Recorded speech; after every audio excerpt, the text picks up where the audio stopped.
विसर्ग संधि में हमने पिछला सूत्र देखा था अतो रो रप्लुता दप्लुते, और उसी सूत्र के समानांतर यह सूत्र है हसिच। क्या कहता है देखिए, कह रहा है कि जब ह्रस्व अ के बाद रू हो और उस रू के बाद हस प्रत्याहार का वर्ण हो, तब रू के स्थान पे ऊ हो जाता है। क्या कह रहा है देखिए, कह रहा है कि पूर्व में ह्रस्व हो और अप्लुत ह्रस्व हो और इसके ठीक बाद रू संबंधित रेफ हो और उसके बाद हस प्रत्याहार का कोई वर्ण हो, तब इस रू संबंधित र के स्थान पे क्या हो जाता है, ऊ हो जाता है, उत हो जाता है। उत का अर्थ है ऊ। मध्य सिद्धांत कौमुदी में आचार्य वरदराज लिखते हैं अप्लुतादतः परस्य रोरुह स्याद् धसि। कहते हैं अप्लुत अत से परे रू संबंधित रेफ हो और उसके बाद हस प्रत्याहार का वर्ण हो, तब उस रू संबंधित रेफ के स्थान पे ऊ हो जाता है। अब आपके मस्तिष्क में एक और जिज्ञासा होगी कि हस प्रत्याहार क्या है। तो हस प्रत्याहार चतुर्दश माहेश्वर सूत्रों के आधार पर बनते हैं। यह प्रत्याहार दो वर्णों से मिलकर ह और श से मिलकर बना है, और माहेश्वर सूत्रों में हैवरट के ह से लेके और जबगढ़दश के स पर्यंत जो वर्ण आएंगे वही सारे वर्ण इस प्रत्याहार में होंगे। आइए एक उदाहरण हम देखते हैं जो इसके विषय में प्रसिद्ध है शिव और इससे संबंधित रू और इसके बाद है वंद्य। अब हम देख लें, शिव है रू है, चूंकि यह पहले स होता है सुसंबंधित, उसको ससजुसों से रू कर लेते हैं। अब यह रू है, इस रू में उकार की इत संज्ञा उपदेशे जनुनासिक इत से और तस्य लोपा से लोप कर देते हैं। बचता है क्या, र। इतनी बिंदु है। अब हम देखेंगे र से ठीक पूर्व में कौन सा वर्ण है। तो र से ठीक पूर्व में व है, व में दो वर्ण है। व में क्या है, व है और अ है। तो अब क्लियर हुआ कि इस व में अंतिम वर्ण क्या है, अ है। तो यह रू संबंधित र है और इससे ठीक पहले व में क्या है, अ है। अ है, व का अ, फिर रू संबंधित र और इसके ठीक बाद है व। इतनी बिंदु हुई, यही संधि होनी है, इसी सूत्र से होगा हसिच से विसर्ग संधि में। तब हम देखेंगे नियम इसमें घटित हो रहा है कि नहीं। देखिए अ होना चाहिए, इसके बाद रू संबंधित र होना चाहिए, उसके बाद हस प्रत्याहार का वर्ण होना चाहिए। देखिए वह हस प्रत्याहार में आता है, जी आता है, ठीक है। और रेफ है और रेफ से ठीक पूर्व अ है। अरे हस प्रत्याहार में ह य व र, देखिए वह यहाँ आया हुआ है, ह य व र ल ञ म ङ न झ भ घ ढ ध ज ब ग ड द, यहाँ तक वर्ण आते हैं। तो इसमें हम देखें व आया, ठीक है। अब इससे पूर्व में अ है, अ के बाद रेफ है और रेफ के बाद व है, तो इस रेफ के स्थान पे इसी सूत्र से हो जाएगा क्या, उ। अब हमारे पास रहा अ और ये पूरा वर्ण है वंद्य। चूंकि यह अ जो है यह शिव का व में जो अंतिम वर्ण है वो अ ही है, तो या तो हम इसे लिख दें सीधे सीधे शिव, और फिर उत्तर में है उ और उसके बाद है वंद्य। अब व का अ है और इसके बाद रू संबंधित र के स्थान पे उ हुआ, तो अ और उ है, शिव का अ है उ है। अब शिव में व में कोई वर्ण नहीं है, व हलंत है, व का अ यहाँ है और उ है, और उसके बाद फिर इधर है वंद्य, इतना पद है। तो अब क्या होगा, तो चूंकि अ और उ यहाँ सूत्र लगेगा आद गुण, कहेगा अवर्णादचि परे पुर पर्यो रेको गुण एकादेशा स्यात्। अवर्ण के बाद इससे भिन्न स्वर वर्ण है और उ, इन दोनों के स्थान पे गुण हो जाएगा। गुण क्या होगा, और उ मिलके हो जाएगा ओ। अब शिव जो है वह है हलंत, इसमें कोई स्वर नहीं है क्योंकि इसका स्वर और उ मिलके हो गया ओ। और उत्तर पद हमारे पास है वंद्य, ऐसा है। व में ओ मिलेगा तो बनेगा शिवो, व में ओ मिला तो वो हो गया पूरा, और फिर वंद्य यहाँ लिख देंगे मिला करके एक साथ, बनेगा शिवो वंद्य। शिव क्या है, पूजनीय है।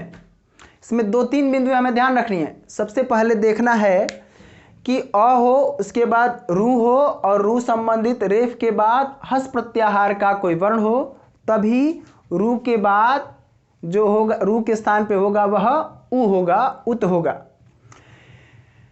इसी सूत्र के उदाहरण में कई सारे ऐसे उदाहरण हैं जो बहुत प्रचलित हैं और संज्ञान में नहीं होते हैं। जैसे एक उदाहरण बनता है मनोहर, इसी में इसी सूत्र का उदाहरण बनेगा मनोभाव, मनोगत, मनोरथ, और एक उदाहरण बनेगा यशोदा, ये बनेगा।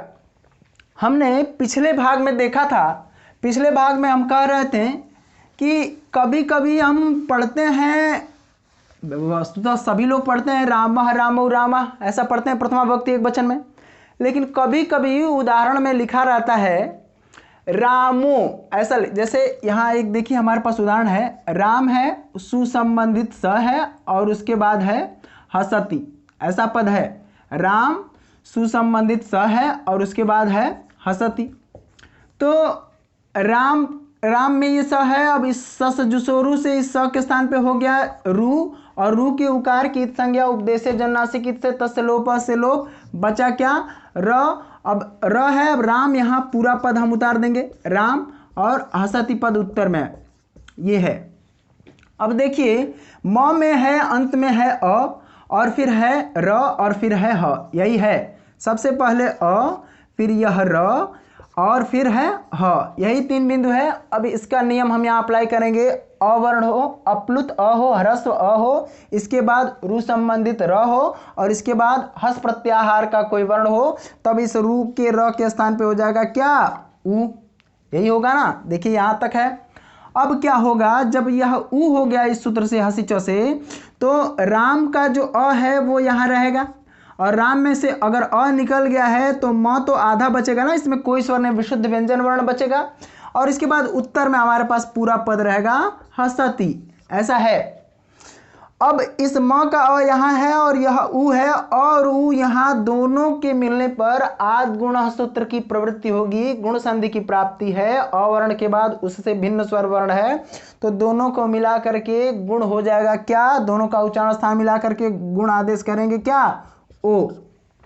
एक बिंदु और, अगर गुण संधि क्लियर नहीं है तो आप के लिए गुण संधि का भाग बना दिया गया है, इसी चैनल पे पीछे है, उसको देख सकते हैं अगर कोई दिक्कत है तब, नहीं तो देखिए। और उ दोनों को मिला के गुण हो गया ओ। अब राम में म आधा है और उत्तर पद हसति यहाँ है, म में ओ मिलेगा तो बन जाएगा रामो, और फिर हसति को यहाँ मिला करके लिख देंगे, बनेगा रामो हसति, राम हंसता है। वस्तुतः हम जानते थे कि रामः बनता है, लेकिन अब हम लोग जान लिए कि इस सूत्र की प्रवृत्ति से यहाँ रामो भी प्रथमा विभक्ति एक वचन का ही है, बशर्ते वहाँ कुछ बिंदुएं अलग हो गई हैं, इसलिए उत्व होकर के उ होकर के वहाँ गुण होकर के रामः की जगह रामो बनने लगा।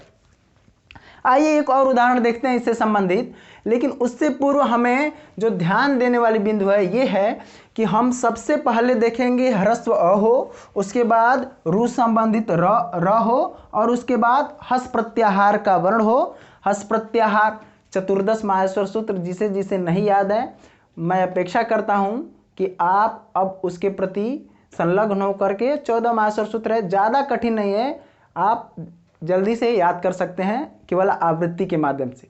आइए देखते हैं एक और उदाहरण देखते हैं। मनोहर पद है, मनोहर बहुत से लोगों का नाम भी होता है, कैसे बनता है देखिए कैसे। सबसे पहले है मन, फिर सुसंबंधित रू है, और फिर है हर, ये पद है। तो मन में अ है और उसके बाद रू है, रू के उ की इत संज्ञा हो गई और लोप हो गया, उपदेश जन्नासिक से इत संज्ञा और तस्लोपा से लोप, बचा क्या र आधा, इसमें कोई स्वर नहीं है। हर पद उत्तर में है। मन का अ है, नौ में जो अ है वो यहाँ है, और फिर हर का ह ले लेते हैं। अब यही सूत्र का नियम यहाँ लगे, इसी सूत्र का सूत्र है हसी च, कहता है ह्रस्व हो, उसके बाद रू संबंधित र हो, उसके बाद हस प्रत्याहार का वर्ण हो। देखिए हस प्रत्याहार का वर्ण है क्या ये जी, पहला ही वर्ण है, वरट का ह ही पहला वर्ण है, हस प्रत्याहार का वर्ण है। तब ह्रस्व के बाद रू संबंधित र है, उसके बाद हस प्रत्याहार का वर्ण है, तो इस रेफ के स्थान पे क्या हो जाएगा ऊ हो जाएगा। अब मन में न में अ है और इसके बाद ऊ है और हर है, ऐसा है। तो न का अ और इस उकार को यहाँ लिख लेते हैं और ऊ। जब न का अ अलग हो गया तो न हो गया आधा, इसमें कोई स्वर नहीं है, और ऊ है और फिर है हर। तो यहाँ और ऊ इन दोनों वर्णों के स्थान पे आद गुणः सूत्र है। आद गुणः कहता है अ वर्ण के बाद इससे भिन्न स्वर वर्ण हो तो दोनों वर्णों के स्थान पे गुण संज्ञक में से कोई एक वर्ण हो जाए। यहाँ दोनों वर्णों के स्थान पे गुण संज्ञक वर्णों में से हो जाएगा क्या? ओ। दोनों का उच्चारण स्थान ओ से मिलेगा, हो जाएगा ओ। अब मन हमारा न हलंत है और उत्तर पद पूरा का पूरा है हर। म लिखेंगे सबसे पहले, न में ओ मिला, नो बना, और फिर हर को मिला के लिख देंगे, बन जाएगा मनोहर। ऐसा बन जाएगा मनोहर। इसी में ऐसे ही आप मनोगत भी बना सकते हैं। मन रहेगा, रू रहेगा, गत रहेगा, मनोगत बना लेंगे। ऐसे ही एक और मनोभाव भी आप बना सकते हैं। मन है, रू है, भाव है। पूर्व में मन है, फिर रू है, फिर भाव है। रू के स्थान पे ऊ करके और मन के और ऊ मिला के मनोभाव भी बना सकते हैं। ऐसे ही एक और उदाहरण बनता है, ये कुछ विशिष्ट है, बनता है मनोरथ। लेकिन इसी सूत्र से ये कार्य होता है, लेकिन इसके विषय में आगे भी एक सूत्र आके लगता है, विप्रतिषेधे परम कार्यम। तो वहाँ पे इसके विषय में कुछ शास्त्रीय विवेचन दिया गया है व्याकरण संबंधित, कि कैसे कैसे वहाँ रूढ़ी का कार्य करके और उसको रोक करके फिर हम हसी च से कार्य कर लेते हैं। लेकिन बनता है इसी सूत्र के द्वारा, हसी च से ही बनता है मनोरथः, ये बनता है। आइए एक और उदाहरण देखते हैं हम। उदाहरण है यशोदा। संभवतः आपके संज्ञान में पहली बार ये आ रहा हो कि यशोदा कैसे बनता है। होता है कभी कभी हम नहीं ध्यान दे पाते हैं, या कोई भी नहीं ध्यान दे पाता है कि कैसे बनता है यशोदा। बनता है यश और सुसंबंधित स रहता है, स के स्थान पे रू होता है ससजुसो रू से, और फिर उत्तर में होता है दा। ऐसा होता है, यश है, रू है, दा। रू के उकार की इत संज्ञा उपदेश से जो नासिक इत सूत्र से, और तस्य लोप से लोप बचता है क्या? र। यस में श में अ है, स में दो वर्ण है, पहले है शकार और फिर इसी के अंत में है अ। तो यह अंतिम वर्ण हुआ, स का अंतिम वर्ण हुआ, तो इसे लिखेंगे यहाँ अ लिख दिए। अब यश में जो अंतिम वर्ण है अ, फिर रू संबंधित र, और फिर इधर है द। ऐसा है।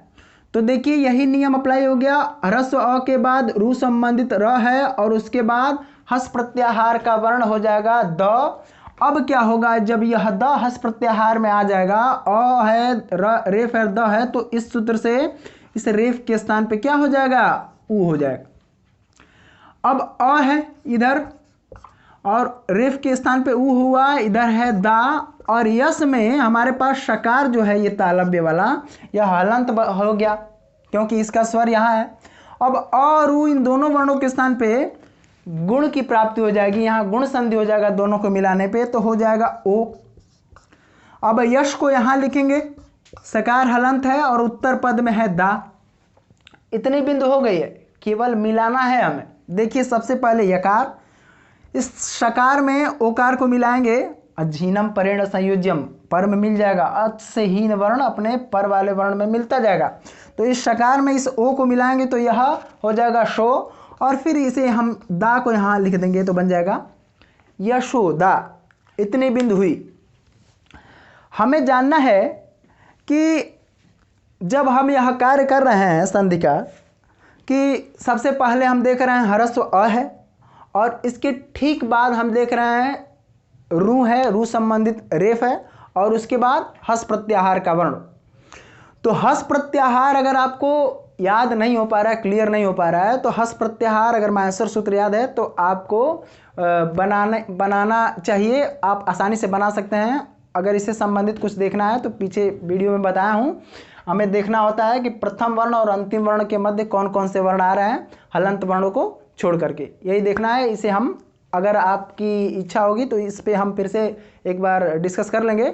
लेकिन अभी हमारे लिए जो विशिष्ट बिंदु है ये है कि हम जान लें कि पूर्व में ह्रस्व हो, इसके ठीक बाद रू संबंधित रेफ हो, और उसके बाद हस प्रत्याहार का वर्ण हो, तब इस रू के स्थान पे, रेफ के स्थान पे ऊ हो जाता है उत हो जाता है, इतना होता है। अब इसमें कुछ अगर विशिष्ट बिंदु आपके समझ में आए तो आप कमेंट बॉक्स में कमेंट कर सकते हैं। बहुत धन्यवाद।